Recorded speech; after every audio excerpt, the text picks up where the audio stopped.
देखिए तो एक बार effective grouping in mixed grouping, ठीक है। तो आपके पास क्या आइडेंटिकल बैटरीज हैं, तो m इंटू एन कॉन्स्टेंट है आपका, ठीक है ना। बट कितनी रोज में लगा दें, कितनी कॉलम्स में लगा दें, इस तरह की बात कर रहे हैं आप, ठीक है ना, कि रोज में कितनी लगाएं, कॉलम में कितनी लगाएं, कि जो आपकी बैट बाहर जो सर्किट में रेजिस्टेंस लगा हो आप कैपिटल आर कोई भी, ठीक है ना।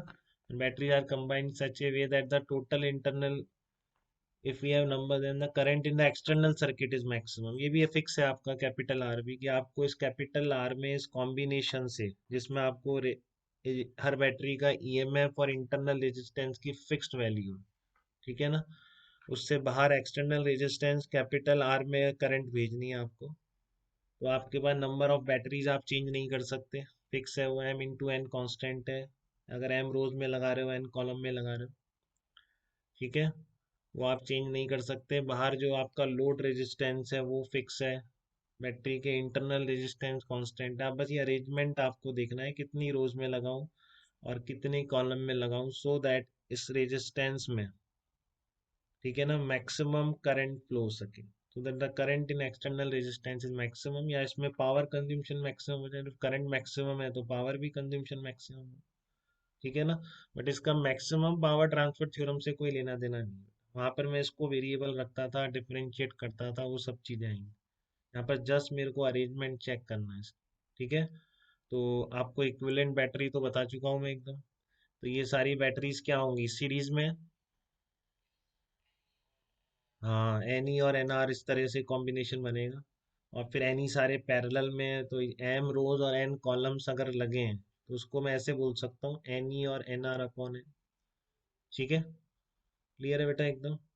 तो अब करंट की वैल्यू क्या होगी इसमें, N E upon R plus N R upon M होगी, ऐसे लिख सकता हूँ इसको, E M F divided by capital R plus N R upon M, ठीक है। तो आपका यहाँ से क्या करोगे, आप इसको m को ऊपर ले जाओ, M N E upon M R plus N R बन जाएगा, ठीक है। अब इसको देखो होल स्क्वायर बना के ऐसे लिख सकते हो क्या, M N E X plus Y है, तो एक्स माइनस वाई का whole square plus two into X Y. देखो दिक्कत तो नहीं किसी को ऐसे लिखने में। इसको होल स्क्वायर बना के इस तरह से लिखा जा सकता है कि करंट को, जो इसमें करंट निकल के आ रहा है कैपिटल आई, इसको इस तरह से लिखा जा सकता है, N E upon capital R plus N R upon N, ठीक है। तो इसको मैंने क्या लिख दिया, इस तरह से लिख दिया। अब इसकी वैल्यू आपको क्या करनी है, मैक्सिमम करनी है। तो ये डिनोमिनेटर मिनिमम होना चाहिए, कब मिनिमम होगा, जब ये जीरो हो जाए, ठीक है ना।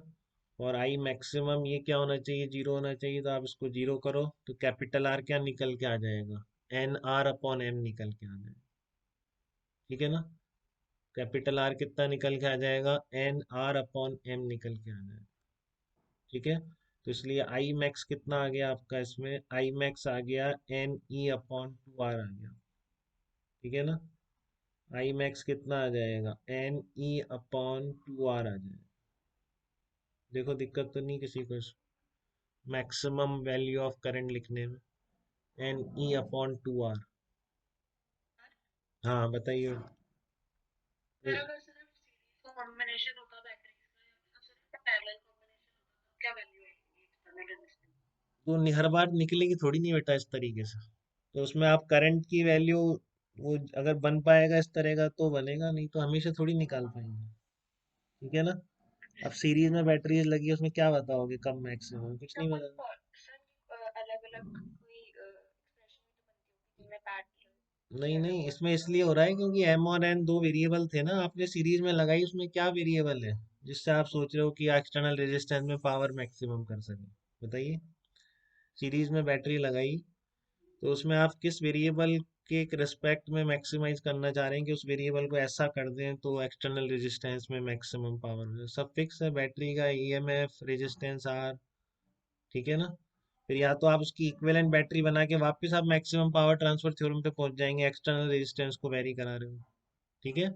यहाँ पर ये कॉम्बिनेशन वेरिएबल था ना, कितनी एम में लगाऊं कितनी एन में लगाऊं, तो इसलिए इस तरह से मैक्सिमाइज हो गया, कि हमको यहाँ से मिल गया कि इसमें मैक्सिमम करंट कब होगी, जब ये मिनिमम, ठीक है ना। अब आप कह रहे हो सीरीज में लगाएं बैटरी और फिर एक्सटर्नल रेजिस्टेंस सारा फिक्स हो गया, क्या वेरी करो, ठीक है ना। या तो फिर उसमें फिर वही मैक्सिमम इसको वेरी कराओगे तो वापस मैक्सिमम पावर ट्रांसफर थ्योरम पे पहुंचोगे। ठीक है बेटा। तो करंट का कोई रूल कौन से रजिस्टर का? तो वो सब फिक्स कर दिए ना आपने, फिक्स कर रखे हैं पैरेलल ना। बैटरी रेजिस्टेंस फिक्स है ना, वेरिएबल तो फिर ऐसे तो कुछ भी बना दो, फिर डिफरेंशिएट करोगे आप तो। ठीक है ना, लेकिन मैं कह रहा हूँ अगर फिक्स बैटरीज हैं आपकी जिनका ईएमएफ स्मॉल आर और ये एक्सटर्नल लोड फिक्स है, तो फिर आप क्या मैक्सिमाइज करोगे अगर सिंपल सीरीज और एक पैरेलली लगाओगे तो?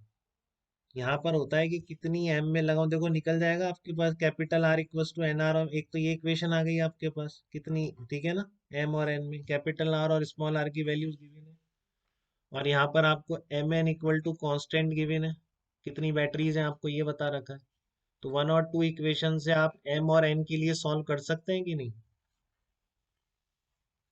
बताइए इशिता, आप ही पूछ रहे हैं बेटा। लाइक हाँ, तो M N equal to constant एक इक्वेशन आ गई आपकी, बैटरीज फिक्स थी कितनी बैटरीज गिवन है, और आपकी दूसरी इक्वेशन आ गई R equals to N R upon M. तो यहाँ से आप एम और एन निकाल सकते हैं ना, कितनी बैटरी मुझे रोज में लगानी है और कितनी कॉलम्स में लगानी है। यस बताइए। सर तो ये इसलिए मैक्सिमाइज हुआ ना कि हमको इस कॉम्बिनेशन ढूंढना था, एम और एन की वैल्यूज ढूंढनी थी। अब आप केवल सीरीज और पैरेलल में किसकी वैल्यू ढूंढना चाह रहे हैं? ठीक है, क्लियर है बेटा एकदम।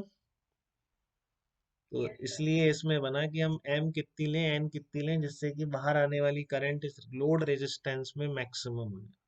ठीक है, तो वो ही निकल के आ गया देखो कि इसका resistance equals to total internal resistance जो बन रहा है, N R upon M, total internal resistance ही तो बन रहा है इन सबका।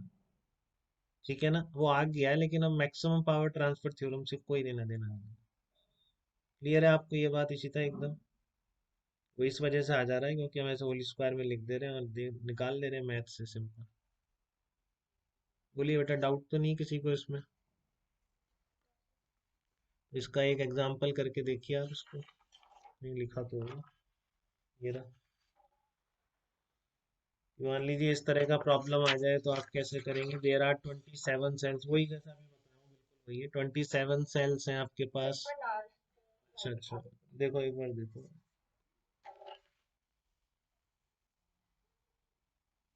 है ना, दो इक्वेशन सॉल्व करनी है, M N equal to constant, capital R equal to N R upon N. ठीक है, तो यहाँ पे देखो आपका there are 27 cells with internal resistance 0.4 ohm and external resistance 1.2 ohm. तो what is the most effective way of grouping them? तो आपको अब समझ में आ रहा है कि इस तरह की कॉम्बिनेशन का मोस्ट इफेक्टिव वे का क्या मतलब है, कि एक्सटर्नल रोड में क्या होनी चाहिए, मैक्सिमम करंट होनी चाहिए। तो यहाँ देखो आपका एक्सटर्नल रोड दिया हुआ है आपको 1.2 ओम, इंटरनल रेजिस्टेंस फिक्स है, 27 सेल्स फिक्स है, बस आपसे पूछा है कि कितनी रोज में लगाऊं और कितनी कॉलम में लगाऊं। ठीक है, तो प्रोसेस क्लियर है आपको, let M rows and N columns are form.